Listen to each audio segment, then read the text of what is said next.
Ngayon lang uli natin tiningnan itong mga crayfish natin dahil medyo busy kasi tayo. Nag-resign na tayo sa Nissan. Yung Nissan meron, Nissan wala. Permanente na itong pinasukan natin mga lods. Yun ang nagulat tayo dito dahil meron ng mga itlog. Hindi lang ba sa itlog, napakarami niya mga lodi, hindi kayang bilangin. Ayan o, ulitin pa natin, naka-slow mo yan. Kaya dun sa mga tropa natin, yung mga kapansir natin na gusto rin mag-alaga ng mga crayfish, panoorin nyo itong video na to, tuturuan ko kayo kung paano mag-alaga nito. Hindi na sa pagkakalapati dahil puro gulong lang naman ang inabot natin doon. Ito yung may sala dyan, itong barako natin, napakalaki niya. Hindi lang siya malaki, napakatapang pa niya. Kaya dyan lang kayo, panoorin ninyo ang video na to. Welcome back mga lodi at mga tropa dito sa ating channel. Itatouch natin ngayon ang konting update tungkol sa mga ibon. Meron kasing ibinigay ng gift bird sa atin si Master Romel Tusi. Ayan siya, tinistisan ni Master Chef Berel. Si Master Chef Berel kasi ang nag-aalaga. Hindi pala siya yung anak niya. Pareho kasi kami ni Berel na busy sa mga bagay na walang kakwenta-kwenta. Pero okay naman yung tagapag-alaga namin, yung anak ni Chef Berel na si DJ. Parang tayo dati na kahit na merong sakit, inaasikaso pa rin yung ibon tulad ngayon, nag-training. Kinarga nila yung 4. 4 din ang nakabalik. Nauna nga daw, ipinagmamalaki pa sa akin. Yan, yung blue bar na yan, yung katabi ng ibon na binigay sa atin ni Master Romel Tusi. Doon nga pala sa mga kaya namang paghiwalayin yung mga tinetraining at yung mga young bird nila. Dapat talaga ay nakahiwalay yung mga itinetraining. Dahil pag uwi ng mga yan, may dala-dala na ring mga virus yan. Kapag ka na mahina-hina yung mga nasa loft ninyo na mga young bird, mahahawa sila. Ilang beses nang nangyari sa amin yan noon. Halos maubos yung mga ibon natin. Tama na yung pag-iibon na yan. Dito na tayo sa mga crayfish natin, mga lods. Katulad nga nung nasa intro natin, sinabi ko sa inyo na nagulat tayo. Merong mga itlog na yung crayfish natin. Hindi ko lang nga alam kung ilang weeks bago ito mag-hatch. Pero ibubukod pa rin natin siya. Nagulat kasi tayo almost 2 weeks na. Hindi natin talaga tiningnan kung merong nangingitlog sa mga ito. Dahil nung nakita natin yung mga lettuce natin nadismaya tayo. Baka pagka natiningnan pa natin itong mga hipon natin, lalo tayong madismaya. Kaya hindi na natin tiningnan. Pero laking gulat natin nung nakita natin, napansin natin, nung inangat natin yung crate mula sa fish pan, kita ko agad na merong itlog yung isa. Hindi lang pala isa, dalawa pala talaga, dalawang female. Kaya shout out nga pala dun sa binilhan ko nitong mga crayfish na to, si Buhawi,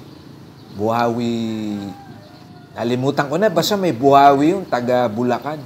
Tama yung ibinigay niya sa akin, 2 babae at 2 lalaki.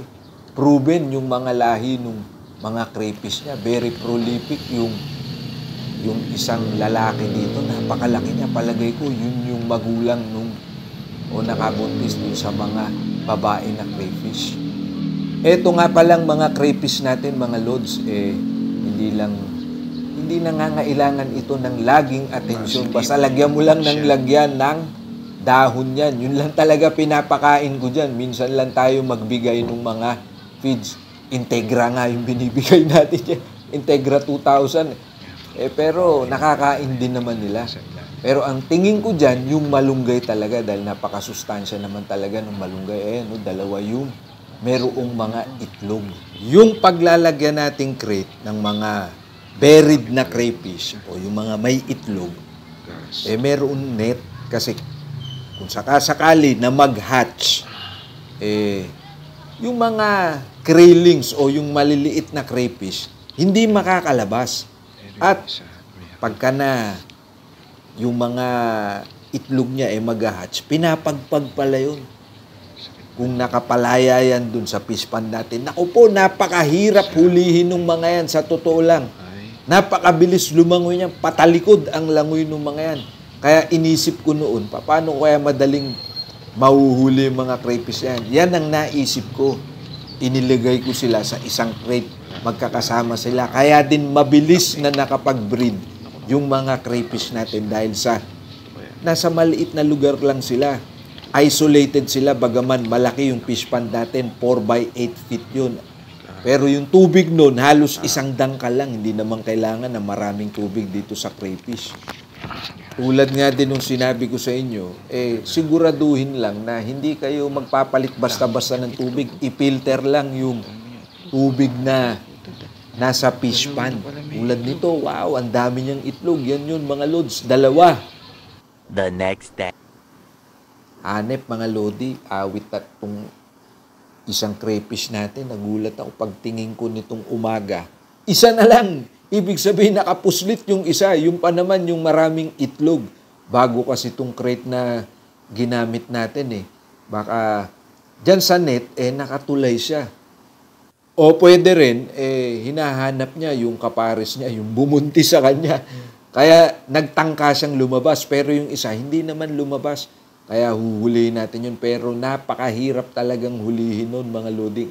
Tatanggalin ko pa yung ibang mga halaman dyan sa fish pond para mahuli ko siya.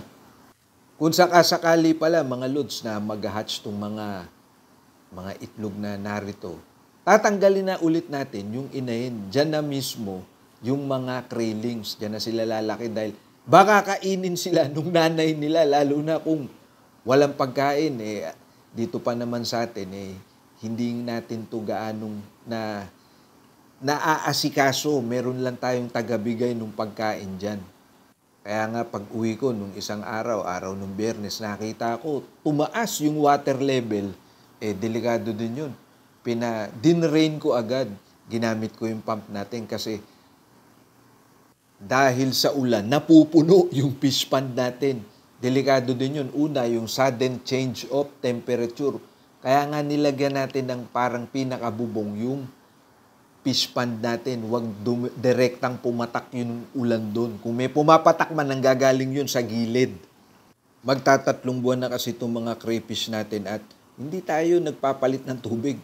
Nung summer, nagbabawas pa nga. Pero ngayon, dagdag ng dagdag. Delikado yung mga lods dahil baka tumaas yung pH level ng tubig natin. Wala pa naman tayong tester ng tubig.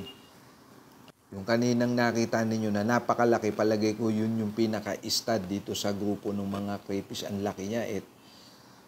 Ang lalaki din ng mga sipit niya. Nakakatakot. Ito yung isang maraming itlog. Ayan yun, mga lods. Kaya sana matagumpay na mag-hatch. Ito nga pala yung mga crate nila. 3 na sila. Yung mga barako magkasama. Kaya baka kumuha ulit tayo ng babae na crayfish na kasing edad nila. At yung 2 babae na parehong buried, pinaghiwalay ko na. Unahan na lang sila kung sino ang mag-hatch.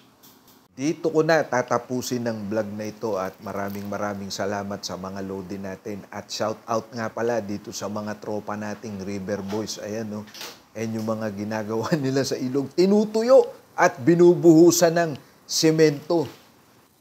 Shout out din sa mga tropa natin sa Laguna, lalong-lalo na kay Master Jojo Bauson. Napakabait sa atin nung load natin na yun. Estimado tayo kapag dumadapo tayo ng Laguna sa Los Baños. Bye!